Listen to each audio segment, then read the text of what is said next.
I'm going to go in reverse order here and just start with number 3 and say radio silence and then a shift. What do I mean by that? At the beginning, radio silence is good because it just takes something away, takes something out of their life that they've become accustomed to. Number 1, not just your affection, not just that sense of importance, but just your overall presence in their life. It's just part of being human. Like in your pain, you're going to tell yourself that they don't care. They just broke up with me. If they cared about me, then we'd still be together. So why are they going to care if I go into radio silence or if I pull back? Well, unless the person that you dated before is a psychopath or a sociopath, then the truth is the way we're wired at a very fundamental level, anytime we get a consistent sense of value, worth, or importance from somebody, and then they suddenly shut it down or it significantly drops, the way we're wired, we're not nearly as logical as we think we are. We always imagine that if somebody that broke up with us doesn't hear from us, well, they don't care. They've moved on. They've found somebody else.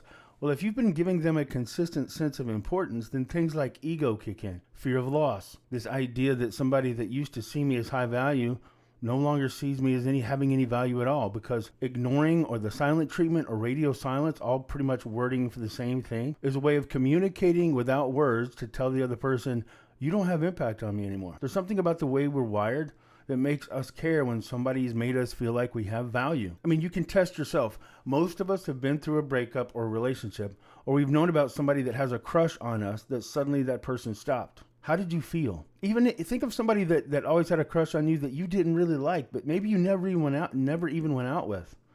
But when they stopped having a crush on you and you found out that they moved on to somebody else, did you care? Well, if you're a functional human being, you cared, because it impacted your own sense of worth. Look up, there's a experiment where they did the blank face experiment for infants. And what they had a nurse interact with a child, a very young child, an infant, even before toddler. They couldn't speak yet. And they had this nurse kind of make a connection, or a mother make a connection with the child. And then after a while, the mother just kind of stopped reacting. They started ignoring the emotional and the facial cues of the child that they were looking at. And if you watch that baby, it goes from somewhere, it's a really painful thing to watch, but it goes from somewhere from being content, to being happy, to being curious, to being concerned, to being panicked, to being hysterical. We don't really lose that mechanism. As we get older, we get better at faking it. We get better at hiding it and processing that panic, but we still feel it. When I was young, there was a girl that had a crush on me, and she had a crush on me for 2 years. And I found out that she used to take a piece of gum every time she got a pack of gum, and she'd take one piece and put it in the top drawer and keep it. And it was called Ken's piece of gum, in case we ever dated. When I found out that she stopped having a crush on me, it actually hurt my feelings. Now, I never really had those kind of feelings for her, but I liked her and I thought she was sweet. But when I liked knowing that she wanted me. The way we're wired, we're not nearly as logical as we think. We're built on ego. We're built on fear of loss. We're built on fear of regret. So remember that when you're dealing with somebody else. Go into radio silence at first. Give them the full impact of your absence. After about 3 or 4 weeks, project and show that you're actually still engaged in your life. It's not breaking no contact. And in terms of you reaching out to them, it's still radio silence, but it's a modified radio silence. It's not you reaching out to them. It's not you being in pursuit. It's not you pleading. It's actually showing that you're strong enough to re-engage in your own life. It's a way for you to prove that you think you have an intriguing life, and whether they're in it or not, you've remembered your value, and you're projecting strength and resilience and confidence. That's very attractive. Resilience and contentment are highly underrated in re-attracting someone. There have been many times where I end up talking to the person that one of my clients wanted to win back, and after they come back, they'll say, oh, you've got to talk to Coach Ken. He actually helped teach me a lot of the things that got us back together. As crazy as that sounds, that does happen. And when I talk to the other person consistently, one of the things I'll hear is, you know, it's strange, but when I saw that they were still living their life, when I saw them doing the things that I always imagined I'd want to do with them, you know, I saw them flying to Hawaii. I saw them going hiking. I saw them mountain biking. I saw them at a pit fire, and it made me miss them. And it bothered me how much it didn't seem to bother them that they weren't with me anymore. That's a very human reaction. I've also had people tell me in a call, you know, the strange thing is, I really want your help in winning back somebody that I was thinking about breaking up with. Well, why do you want to get somebody back that you were thinking about breaking up with? It's because of the principle that I'm talking about. When somebody has consistently given you a sense of value and then they pull it back, it creates this instinct, a compulsion to go get them. Now, sometimes you'll find out once you go get them that you don't want them anymore, because that fear of loss is soothed, that anxiety drops, and you realize, oh wait, there's nothing wrong with me. Turns out I am high value. I could get them back. Now that I got them back, I don't know if I want them anymore. That's also a very natural reaction. We don't like to admit that, but that's part of it too, and it just verifies what I'm trying to say. So number two is overlapping areas. All right, so what do you do after a breakup? Let's say you have kids together. Let's say you have a more common thing, which is overlapping friends. Let's say you have future plans. You might even own a business or work together. Okay, so what do you do in that situation? One of the most common mistakes is good friends and family will jump in and say, I think the two of you belong together. They'll either jump in and do damage to you by telling you things that aren't true, like, I don't even know why you still want to be with them anymore. If somebody treated me like that, I wouldn't want them. Well, our friends and family will say that. It's not usually true. And if you've been friends and family with them a long time, you can probably think of a time when somebody treated them just as poorly as your ex just treated you, and chances are they still wanted their ex back too. So a lot of times your friends and family will make you feel worse by saying things like, what's wrong with you? Just move on. Don't listen to friends and family in a multitude of areas. Now look, if you've been dating a sociopath, a narcissist, or a manipulator, and your friends and family are telling you that they're not healthy for you, I would agree with your friends and family. But even in that situation, sometimes they'll accidentally do more damage than they know by making you feel like you're broken because you still want them back. If you still want somebody back that mistreated you, that doesn't mean you're weak. That doesn't mean something's wrong with you.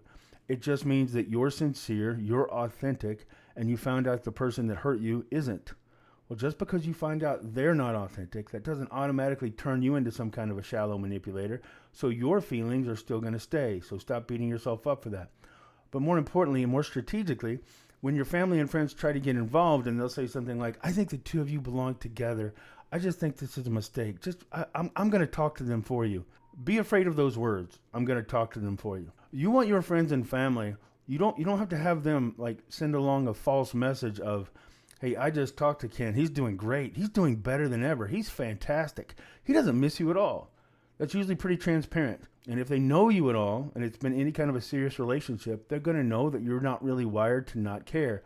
So it'll come off as unbelievable, and it's not very attractive. But what is attractive is if you have your friends and family say something like, no, I talked to him. Yeah, it really hurt him. No, he definitely didn't want the breakup, but he's going to be fine. When I talked to him, he said something like, I can't remember what it was, but he said something like, yes, it hurts now, but he's glad that you broke up with him because he doesn't want to be with somebody that isn't excited to be with him, and he wants you to be with the right person, and he has faith that he's going to end up with the right person. It's just really painful now. So have your family and friends say something like that. Not denying the hurt. That's trying to pretend or prop you up as some kind of like a douchebag or somebody who lacks the emotional depth to actually hurt over losing a meaningful relationship. That's not really attractive unless the person you're trying to get back is a douchebag or a twit. But if they have any kind of emotional depth, then of course they're going to know you hurt. And the more you pretend like you don't hurt, the more false you come across. The more it seems like you're actually so weak that you're having your friends lie for you. But when your friends say something like, no, he's definitely hurting, but he still knows who he is. He still has confidence that he's going to have a good life. He's even excited at the idea of finding the right person. He hurts now, but he knows he's going to recover from this. So have them project strength for you without pretending like you're crippled, without pretending like you're either outraged or heartbroken. It's kind of an obnoxious little cliche saying, but mad and sad are both bad. Don't pretend like you can't move on. Don't pretend like you'll hate them forever. Just admit that you hurt, but then project the idea that in spite of your pain, you know you have value, you know you have worth, you know you're going to live an exciting and intriguing and a valuable life with or without them. That's an extremely powerful, attractive, and charismatic thing, and most people miss it because they're either afraid that they're going to be misunderstood, so they become what they call a simp, and they become just so enamored with the idea that my ex just needs to know they're the love of my life. One of the big lies that kind of ties in with this is I'll hear this a lot from clients. I know they broke up with me, but it's been like 30 days, and I think maybe they're too embarrassed to come back. I think maybe their pride is getting in the way. I think they would come back if they knew I was still interested, but maybe they don't know. I've been in no contact now for 3 or 4 weeks. Maybe they think I've moved on. I just need to reach out to tell them that I'm still here. Stop believing that lie. I'll throw in an extra point. Stop believing that lie. That lie is coming from your fear and from your what seems like logic, but it's going to magnify your anxiety. And what you're going to do is rationalize and talk yourself into doing something that tears down all of that work and all of that time where you've been projecting strength through no contact. Look, if they miss you, but they don't miss you enough to just check to see if you're still available, if you're not worth just a quick text, hey, can we talk? Hey, how have you been? Then they don't miss you enough to come back and stay. What a lot of times what will happen is after 3 or 4 weeks, they'll reach out and they actually get a positive response. And that relieves the anxiety. My client will tell me, oh, it just felt so good. They actually responded. They texted me right back, or they answered the phone. I talked to them for like an hour. Well, what happened then? I haven't heard from them in 5 days, because you relieve the anxiety that had been building up over that 3 or 4 weeks. But you relieved it so much that now they can take a deep breath and think, okay, good. I haven't really lost their availability. They know that you're still there. So don't justify this fear and this compulsion that you're going to have to reach out just to let them know that you're still available. It's not worth it. All right, so number 3, when somebody does reach out after a breakup, this is one of the more common things. If somebody breaks up with you, a lot of times after they break up with you, they're going to send you a text or a message that says, I hope you don't hate me, or hey, I hope it's okay for us to talk. I hope that you stay in my life. Especially the guy that breaks up with you, that's kind of the covert narcissist. He'll keep reaching out to you after the breakup and say, I know you're probably mad. I feel so horrible. This is so hard. This is so painful. I'm sorry that I had to do this. You deserve better. I'm in a lot of pain too. Maybe we'll find our way back to each other. In other words, the male covert narcissist really loves to pat himself on the back for having to be honest with you about how much he doesn't quite feel enough to stay with you. But gosh darn it, he does love you, and it's torment for him to break up with you. What the girl will do is just kind of reach out, usually in a week or two, and just kind of say, hey, on a Friday or a Saturday night, won't give any kind of context, just reach out to you. Whatever the case, if they do these little smoke signals, if they do these little temperature checks on you, the 3 things you want to keep in mind: you want to stay relaxed, you want to stay warm, and you want to stay brief. If they're reaching out to you, you don't have to pretend like you don't care. You don't have to pretend like you don't miss them. You don't even have to act like you don't still love them. But remember what I said earlier. You do have to project resilience. You do have to just take on this attitude that says, of course I miss you. I didn't want the breakup. But again, if you don't want to be with me, I know my worth. And I can't imagine spending the rest of my life with somebody that's not even sure they want to be next to me. What am I supposed to do? Wake up every morning and audition for the right to be in your life? That doesn't work. It's not attractive. So when they reach out to you, what you want to do is hand back pity, sympathy, or guilt.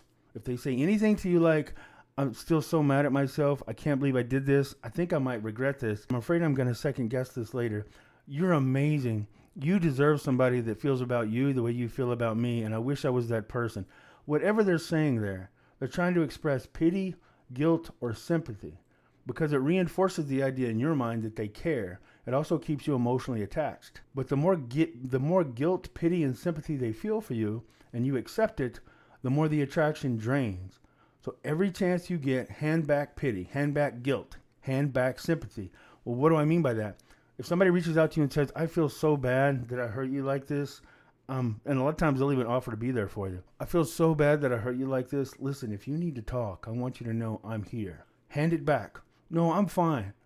Yeah, of course it hurts, but I would much rather you be honest with me than you stay with somebody that you're not crazy about. And even more important than that, I don't want somebody to stay with me if they're not sure. My bare minimum for being with someone, say something like this to them. Say, hey, listen, stop apologizing. I'm going to be fine. You didn't cripple me for life. Did it hurt? Yes. Do I remember who I am? Do I remember my own value in life? Do I have plans in my life that don't include you? Yeah, I'm going to be fine. Hey, you don't have to worry about me. Hand the pity back. Hand the sympathy back. Remind them, as much as I care about you, I don't actually want to be with somebody who isn't excited to be with me. If you're not certain you want to be with me, no matter how much I'm crazy about you, no matter how much love I have for you, you don't hit my minimum requirement for me to be with you. My minimum requirement for the person I'm with is for that person to know they want to be with me. Remind them of that. You don't have to say it in an angry way, but just say, hey, listen, you don't need to check on me. I'm going to be fine. I don't care what they tell you. When you say something like, you don't need to check on me, I'm going to be fine. I can imagine being excited. You don't have to be excited in the moment, but say something like, I know I'm hurting right now, but I imagine that the person I'm supposed to be with is waiting for me, and I'm going to find them. So, hey, I'm excited for you. Pass on excitement for both of you that you're going to find the right person. Say, listen, what you did actually took guts, so I'm grateful to you, even though it hurt me. That way you can find the person you're supposed to be with, and I'll find the person I'm supposed to be with. So yes, it hurts, but I'm going to be fine. And in the meantime, take a breath and remind yourself, just like I couldn't tell you that I can give you a guaranteed plan to, with 100% absolute certainty, bring this person back, you can't know that they're not coming back. So I just like to say it like this: give yourself permission to hope. That's all I'm asking. Don't listen to the voice that tells you it's over. Don't listen to the voice that says you're in so much pain because you need to do something right now. This is the universe's way of saying, do something. This is the moment. Go let them know. Fight that voice. Don't trust that voice. That's fear. That's what feels like logic. And it's going to magnify the anxiety that you're feeling and make you want to do something immediately that you will then second guess and beat yourself up for later. So take a deep breath. Give yourself permission to hope, and I'll talk to you next time.